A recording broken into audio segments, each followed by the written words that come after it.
There you go. So I just think it's fun not to be myself for a couple days, or at least a couple hours. And I think it's really fun to fool people into thinking that I'm someone else, because, you know, if you didn't see me out of costume, you would never know that I'm like a completely random Asian chick. And I'm dressed up as, you know, like this half demon man with white hair. And I think part of it is also because I just enjoy being creative, so it was a challenge.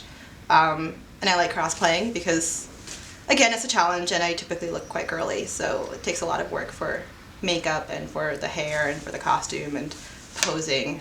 Yeah, beyond that, it's just fun. It's not something that I do, you know, to scare people. It's a good laugh. Go on about time, like makeup time and making stuff time. Time.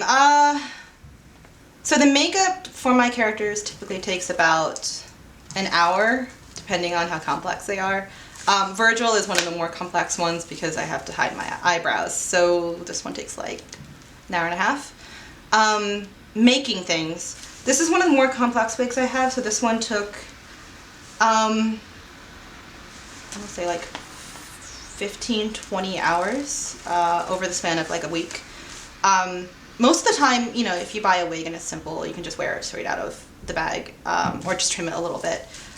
I think just for costumes alone, it really depends on the character.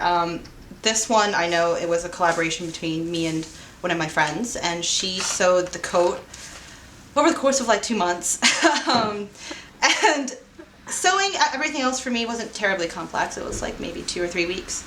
I do work full time, so it takes me a while to get costumes done. I have to work maybe like an hour a day, and that's about all the time I can spare. So yeah.